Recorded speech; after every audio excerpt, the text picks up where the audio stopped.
അമേരിക്കയെ സഖ്യകക്ഷിയായി സ്വീകരിച്ച GCC രാഷ്ട്രങ്ങളുടെ കാര്യം ഇപ്പോൾ വലിയൊരു ദുരന്തമായി മാറിയിരിക്കുകയാണ്. ട്രംപ് കഴിഞ്ഞ ദിവസം പറയുന്നത് ഞങ്ങൾക്ക് ലോകത്തെ ഏറ്റവും വലിയ സമ്പന്ന പ്രദേശമായ ഗൾഫ് രാഷ്ട്രങ്ങൾ അവരെ സംരക്ഷിക്കാൻ വലിയ ചെലവ് വരുന്നുണ്ട്. അതുകൊണ്ട് GCC രാഷ്ട്രങ്ങൾ Saudi Arabia, UAE, Qatar, Kuwait തുടങ്ങിയ രാഷ്ട്രങ്ങൾ ഞങ്ങൾക്ക് നഷ്ടപരിഹാരം നൽകേണ്ടതുണ്ട്. കാരണം അവരുടെ എണ്ണ തുടങ്ങിയിട്ടുള്ള വളരെ പ്രധാനപ്പെട്ട പ്രോപ്പർട്ടികളാണ് ഞങ്ങൾ മിസൈലുകളും മറ്റു സംവിധാനങ്ങളും ഉപയോഗിച്ചുകൊണ്ട് ഇറാനിൽ നിന്ന് സംരക്ഷിച്ചുകൊണ്ടിരിക്കുന്നത്. ഇറാൻ ഏത് സമയത്തും ഈ ഫെസിലിറ്റികളെല്ലാം, പെട്രോ കെമിക്കൽ യൂണിറ്റുകളെല്ലാം തകർക്കാനുള്ള സാധ്യതയുണ്ടെന്ന് മാത്രമല്ല, തകർക്കുമെന്നതിൽ സംശയമില്ല.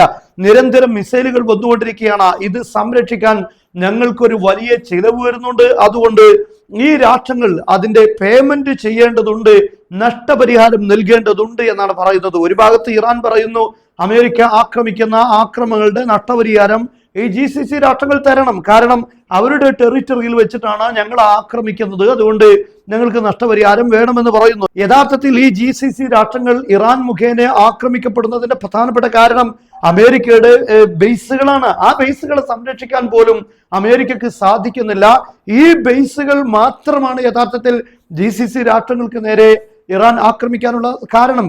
ഇസ്രായേലും അമേരിക്കയും ഇറാനെതിരെ ആക്രമണം നടത്താൻ ഈ GCC രാഷ്ട്രങ്ങളുടെ സൈനിക സംവിധാനങ്ങൾ, അവരുടെ ടെറിറ്ററി, അവരുടെ ബേസുകൾ, അല്ലെങ്കിൽ അവിടെയുള്ള അമേരിക്കയുടെ ബേസുകൾ, ഇതെല്ലാം ഉപയോഗിച്ചുകൊണ്ടാണ് ആക്രമണം നടത്തുന്നത്. അവരുടെ വ്യോമ മേഖല, അവരുടെ കടൽ മേഖല, ഇതെല്ലാം ഇതിനു വേണ്ടി ഒഴിവാക്കി കൊടുത്തത് കൊണ്ടാണ് യഥാർത്ഥത്തിൽ ഈ രാഷ്ട്രങ്ങൾക്ക് നേരെ ഇറാൻ ആക്രമണം നടത്തുന്നത്. ഇറാനെതിരെ ഈ നടപടി സ്വീകരിക്കുന്നില്ല എങ്കിൽ അമേരിക്കക്ക് അനുകൂലമായി മാത്രമല്ല, ഇത് GCC രാഷ്ട്രങ്ങൾക്ക് ഒട്ടും നേട്ടമില്ലാത്ത യുദ്ധമാണ്. ഇസ്രായേലിനെ സംരക്ഷിക്കുക എന്നത് മാത്രമാണ് ഈ യുദ്ധം കൊണ്ട് ഉദ്ദേശിക്കുന്നത്.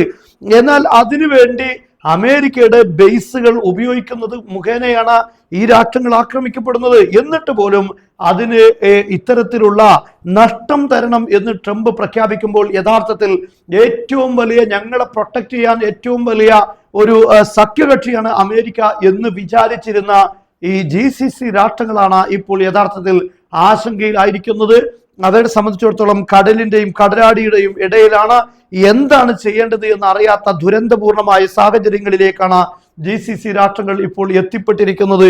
എന്തായാലും ട്രംപിനെ വിശ്വസിച്ചുകൊണ്ട് ലോകത്തൊരു രാഷ്ട്രത്തിനും ഒരു തീരുമാനവും എടുക്കാൻ കഴിയില്ല എന്നത് ഈ ഇറാൻ അതുപോലെ അമേരിക്ക യുദ്ധത്തിലൂടെ ബോധ്യപ്പെട്ടിരിക്കുകയാണ്. ഏത് സമയത്തും ഓന്തിനെ പോലെ നിറം മാറാൻ ഒരു വിധത്തിലുള്ള ലജ്ജയുമില്ലാത്ത ഒരു വ്യക്തിയായി മാറുന്നു. നമുക്കറിയാം, ഒബാമ ഭരിക്കുന്ന കാലത്ത് ഇറാനുമായി ഒരു ന്യൂക്ലിയർ ഡീൽ ഉണ്ടായിരുന്നു. ആ ഡീലെല്ലാം വലിച്ചു പറിച്ച് എറിഞ്ഞതാണ് ട്രംപ്.